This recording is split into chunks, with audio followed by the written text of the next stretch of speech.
नमस्कार दर्शक बंधु रान्नाघरे आपनादेर सबाइके स्वागत।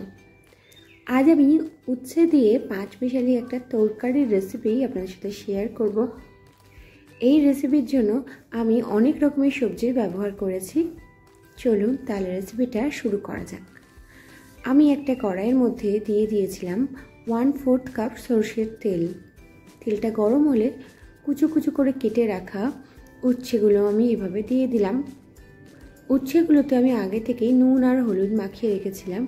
এইবার আমি উচ্ছেগুলোকে খুব সুন্দর করে একটু লাল লাল করে ভেজে নিচ্ছি। দেখুন উচ্ছেগুলো আমার ভাজা হয়ে গেছে। আমি একদম লাল লাল করে উচ্ছেগুলো ভেজে নিয়েছি। আর ওই তেলের মধ্যেই দিয়ে দিলাম কেটে রাখা বেগুন। বেগুনটাতেও আমি আগে থেকেই নুন আর হলুদ মাখিয়ে রেখেছিলাম। দেখুন বেগুনগুলো আমি খুব সুন্দর করে একটু ভেজে নিলাম।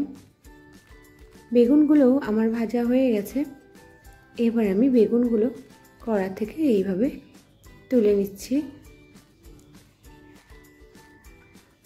আর ওই কড়াইয়ের মধ্যেই দিয়ে দিলাম 4 টেবিল চামচ সাদা তেল। তেলটা একটু গরম হলে আমি দিয়ে দিচ্ছি 1/4 টিস্পুন পাঁচ ফোড়ন। পাঁচ ফোড়নটা একটু ভাজা ভাজা হয়ে গেলে আমি কেটে রাখা সবজিগুলো এইভাবে দিয়ে দিচ্ছি। আমি সবজির মধ্যে নিয়েছি কুমড়ো, সজনে ডাঁটা, শিম, পটল, আলু। এবার আমি এই সবজিগুলোকে ভাজার জন্য পরিমাণ মতো নুন আর হলুদের ব্যবহার করছি। দেখুন এইভাবে পরিমাণ মতো নুন আর হলুদ দিয়ে আমি খুব সুন্দর করে সবজিগুলো একটু ভেজে নিচ্ছি। দেখুন সবজিগুলো আমাদের প্রায় ভাজা ভাজা হয়ে গেছে। এবার আমি দিয়ে দিচ্ছি পরিমাণ মতো জল। জলটা দিয়ে সব সবজিগুলো আবার ওই জলের সাথে একটু মিশিয়ে নিলাম।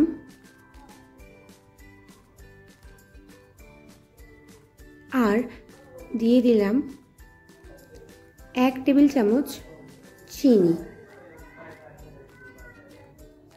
চিনিটা দিয়ে আমি ওই জলের সাথে আবারও একটু মিশিয়ে নিয়ে ভেজে রাখা উচ্ছে আর বেগুনটা এভাবে দিয়ে দিলাম।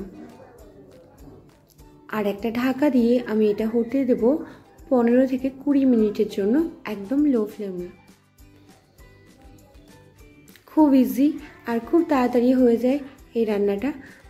আপনারা যারা নতুন রান্না করছেন বা প্রতিদিন একই রকমের তরকারি খেয়ে একদমই মুখে টেস্ট চলে গেছে, তারা এরকম একটা তরকারি ট্রাই করতেই পারেন। আশা করি বাড়ির সবার খুব ভালো লাগবে।